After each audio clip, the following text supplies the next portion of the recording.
ए दादा बताई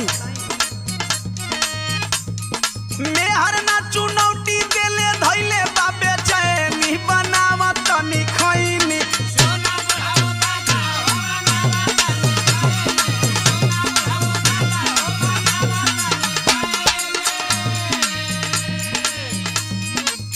यहाँ का अर्थ हुआ हो?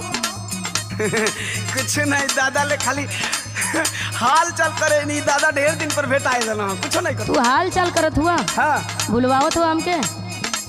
का तो के नशा करे से मना कैले रहनी है ना?